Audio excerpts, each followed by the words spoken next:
माननीय नेता प्रतिपक्ष।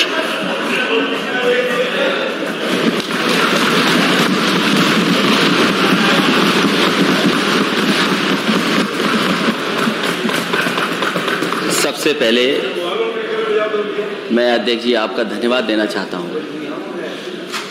आपका और सरकार के प्रयास से आज ये विशेष हमारा विधानसभा का सत्र है और आज के दिन हम केवल महिला सदस्यों को ही बोलने का अवसर दे रहे हैं।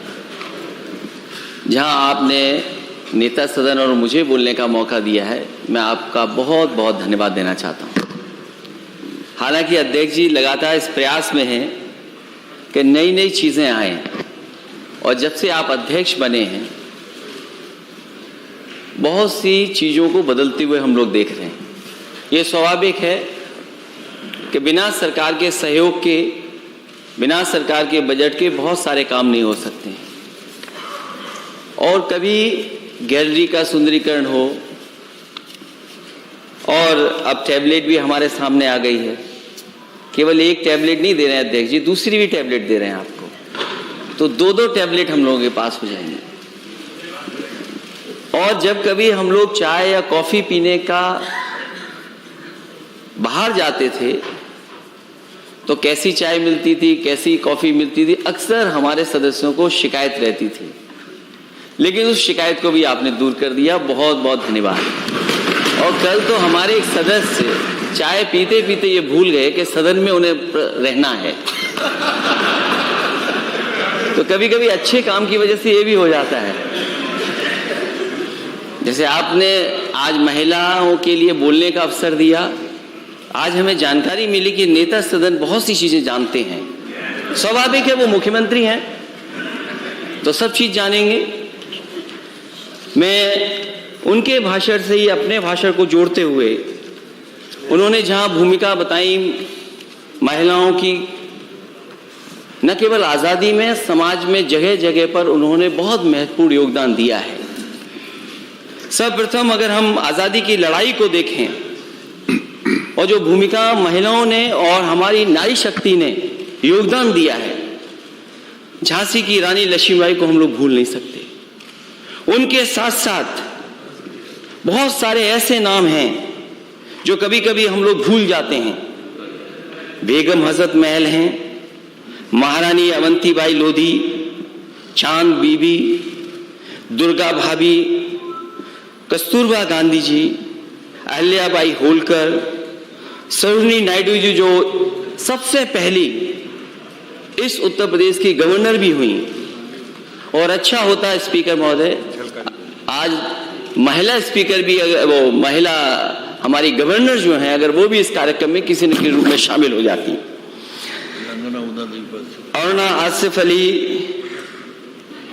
भीकाजी कामा, कैप्टन लक्ष्मी सहगल और अनेक नाम हैं, वीरांगना उदा देवी पासी, ऐसे तमाम नाम हैं, झलकारी बाई, जिनको हम याद कर रहे हैं, जिनके योगदान से, जिनके प्रयासों से हमें उस आज़ादी की लड़ाई में और मजबूती मिली। वहीं जहां हम अपने उत्तर प्रदेश का इतिहास देखते हैं,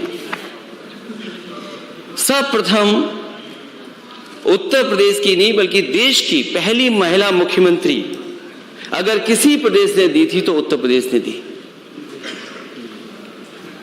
सुचेता कृपलानी के रूप में न केवल उत्तर प्रदेश की वो बल्कि देश की पहली मुख्यमंत्री बनी। और इसी के साथ साथ गवर्नर भी, जिन्होंने आजादी की लड़ाई में राष्ट्रपिता महात्मा गांधी जी के साथ रह करके और उन्होंने पहचान अपने आप बनाई। जहां उन्हें नाइटिंगेल के ऑफ इंडिया बोला जाता, सरोजिनी नायडू, वो भी यहाँ की गवर्नर। जहां हम अपनी गिनती देखते हैं, यहां पर जो पहला सदन रहा होगा उसमें संख्या कम थी, लेकिन लगातार महिलाओं की उपस्थिति और संख्या बढ़ती चली आ रही है। और आज जिस सदन में हम लोग बैठे हैं उसमें लगभग सभी दलों को मिलाकर के 47 महिलाएं सदस्य हैं। और हमें उम्मीद है कि आने वाले समय में सभी दल ये प्रयास करेंगे कि ज्यादा से ज्यादा महिलाएं इस सदन में कैसे पहुंचे। जहां कोई कैबिनेट ऐसी नहीं रही होगी जहां पर महिलाओं को मौका न दिया गया हो और लगातार कैबिनेट में किसी न किसी रूप में किसी न किसी महत्वपूर्ण पद पर महिलाएं रही हैं। आज जब हम महिलाओं पे चर्चा कर रहे हैं तो हमें अपने नेता डॉक्टर राम मनोहर लोहिया जो नर नारी समानता की बात करते थे, उनके कोट याद आते हैं और उनका मैं पहला कोट पढ़ता हूं। उन्होंने कहा कि नारी को गठरी के समान नहीं बल्कि इतनी शक्तिशाली होनी चाहिए कि वक्त पर पुरुष को गठरी बना अपने साथ ले जाए। ये किसके विचार हो सकते हैं? इस समाज में अगर हम इतना सम्मान दे दें और इतनी ऊंचाई तक पहुंचा दें तो हमारे समाज और देश की तरक्की और दुनिया में पहचान में आ जाएगी। न केवल उन्होंने ये कहा बल्कि एक जगह मैं उनकी दूसरी बात को कोट करता हूं कि इस देश की औरतों के लिए आदर्श सावित्री नहीं द्रौपदी होनी चाहिए, क्योंकि अक्सर हम सावित्री को आदर्श मान लेते हैं क्योंकि वो पति के प्रति पूरी समर्पित थी। और डॉक्टर राम मनोहर लोहिया ने वहीं कहा कि इस देश की औरतों के लिए अगर आदर्श कोई हो सकता है तो वो द्रौपदी हैं। इसलिए मैं अध्यक्ष जी आपको धन्यवाद देता हूं जहां महिलाओं के बारे में आपने सोच विचार करके इस सदन को बुला करके एक दिन का मौका दिया है। आज मैं ये कह सकता हूं कि इस महिलाओं के इतने मुद्दे हैं कि हमारा एक दिन काफी नहीं है। अगर हम पूरे सत्र में भी बहस करें तो शायद वो मुद्दे खत्म नहीं होंगे, क्योंकि जो तस्वीरें हमें देखने को मिलती हैं, ये जिम्मेदारी केवल मैं ये कह दूं समाज की है या सरकार की है। मैं आज इस मौके पर दलगत राजनीति से ऊपर ये कहना चाहता हूं कि जब हम अखबार पढ़ते हैं और तस्वीरें देखते हैं कि क्या क्या घटनाएं हो रही हैं आज दिल्ली से या पार्लियामेंट से कठोर से कठोर कानून पास हुए हैं, लेकिन उसके बावजूद भी महिलाओं के ऊपर जो घटनाएं देखने को मिल रही वो कम नहीं हो रही हैं। और अगर हम एनसीआरबी का आंकड़ा देखें तो वहीं उत्तर प्रदेश की जहां आबादी ज्यादा है वहीं इस सदन की भी जिम्मेदारी बढ़ जाती है, क्योंकि महिलाओं के साथ जो कुछ हो रहा है ये सब इस समाज में ऐसा महिलाओं के साथ नहीं होना चाहिए। और जो घटनाएं सुनने को मिलती हैं कई बार केवल शहर का नाम ले दें तो हमें घटना वो याद आ जाती है। अगर हम हाथरस देखें या लखीमपुर अभी की घटना को देखें, ये बात मैं नहीं कहता हूं कि आज सरकार का विरोध करने के लिए मैं नहीं खड़ा हूं। कई ऐसी भी घटनाएं जो हमारी सरकार में भी हुई, लेकिन जब सरकार और समाज और विपक्ष मिलकर के काम करता है तो इन समस्याओं को रोका भी जा सकता है और भविष्य में रिपीट नहीं हो सकता। इस सदन में जहां हम आज चर्चा कर रहे हैं महिलाओं के सवाल को लेकर के, मुझे याद है इसी सदन ने दिन रात जग करके सस्टेनेबल गोल्स पे भी चर्चा की थी। ये केवल चर्चा न रह जाए, इसलिए जहां विपक्ष की जिम्मेदारी है वहीं विपक्ष से ज्यादा सरकार की जिम्मेदारी है कि अगर चर्चा में जो बातें आ रही हैं, जो चर्चा में कहीं जाएंगी, उन पे हम ठोस कदम कैसे उठाएं। जहां आज हम हर क्षेत्र में ऊंचाइयों पर देख रहे हैं महिलाएं लगातार अपने मेहनत से समाज के और उनके परिवारों के प्रयास से ऊंचाइयों तक पहुंच रही हैं, बड़े बड़े पदों पर हम लोगों ने देखा है। हम वो बातें नहीं भूल सकते। इस समाज में ऐसा भी समय था और भारत के हिस्से में ऐसा भी समय था, अगर हमें बहुत सारी चीजों पर गर्व होता है तो हम वो चीजें भी याद करें कि हमारा समाज किन चीजों से निकल करके आया है। एक समय ऐसा था जब महिलाएं पूरे कपड़े नहीं पहन सकती थी, उन्हें आधे कपड़े पहन करके रहना पड़ता था। वहां की हुकूमत उनसे टैक्स लिया करती थी। ऐसा भी समय देखा है, लेकिन जब जैसे जैसे चीजें बदली हैं, समाज में सुधार आया, चीजें बदली हैं, आज जहां हम पहुंचे, हो सकता है अगर समाज और सरकार और सब हम लोग मिलकर के कोशिश करेंगे तो हो सकता है समाज हम कहां आगे पहुंचा दें।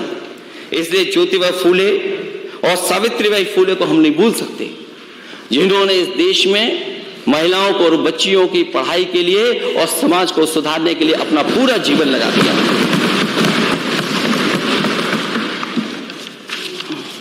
क्योंकि आज का दिन ऐसा है कि सरकार को नाराज नहीं करना है। तो घटनाओं का अगर हम लोग जिक्र करेंगे, माननीय सदस्य जितने लोग बैठे हैं सब जानते हैं। जब आज हम लोग चर्चा कर रहे हैं तो अखबारों में किस शहर की घटना कितनी बड़ी निकली है, घटना कैसे हुई वो अलग बात है, लेकिन अगर वो घटना अखबारों में छप जाए, टीवी पे आ जाए, तो आज सब इस समाज में हमें कितना शर्मिंदा होना पड़ रहा है। मुरादाबाद जैसी घटना, जहां पर एक बेटी रास्ते पे भागती चली गई अपने आप को बचाने के लिए, और कोई कपड़ा उसके शरीर पर नहीं, तो सोचो हमारी आपकी जिम्मेदारी कितनी बन जाती है। इसलिए आज सरकार का सरकार ने बड़ी बड़ी बातें कही थी कि सशक्त नारी बनाने के लिए हम क्या क्या फैसला लेंगे। आज मैं उन बातों को याद नहीं दिलाना चाहता हूं, लेकिन महिलाओं की सबसे जरूरी चीजें हैं, उनकी सेफ्टी और सिक्योरिटी पे क्या हम काम करें, उनको हम किस तरीके से सरकार की योजनाओं से जोड़ें, महिला सशक्तिकरण और कल्याण के लिए हम क्या क्या कर सकते हैं। सुझाव के रूप में मैं जरूर कहना चाहूंगा,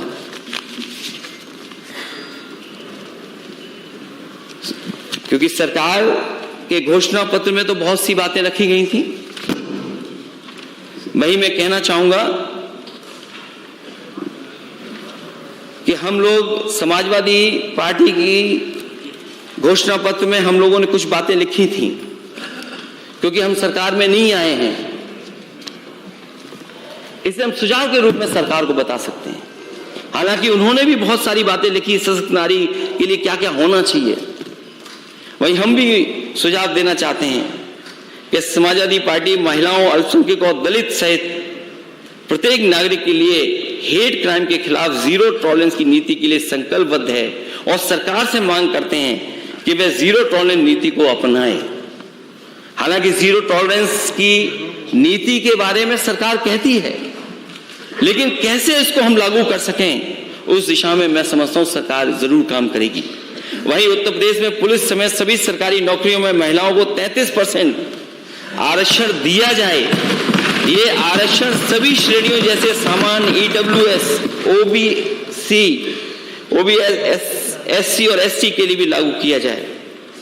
लड़कियों की KG से PG तक शिक्षा मुफ्त की जाए, क्योंकि जिस समय नेताजी की सरकार थी उस समय पढ़ाई को बिल्कुल मुफ्त कर दिया गया था। हमें उम्मीद है कि आज जब हम महिलाओं के सवालों पर चर्चा कर रहे हैं तो ये पढ़ाई भी पूरी की पूरी मुफ्त होनी चाहिए। और मुझे याद है कि एक बार मैं यहाँ पर एक अखबार के कार्यक्रम में जब मैं गया तो मैं जिन लोगों का सम्मान कर रहा था उसमें नौजवान वो टॉपर था, 12th क्लास के टॉपर्स का मैं सम्मान कर रहा था। अध्यक्ष जी जब मैं उसको सम्मान देने गया तो उसने कहा कि आज तो आप मुझे यहाँ लैपटॉप दे रहे हैं, आज ही के दिन आप झांसी में भी मेरी बहन को लैपटॉप देंगे। और मुझे याद ये है, मैंने बच्चे से पूछा कि कभी तुम हेलीकॉप्टर में बैठे थे? उसने बच्चे ने मना कर दिया कि मैं हेलीकॉप्टर में कभी नहीं बैठा।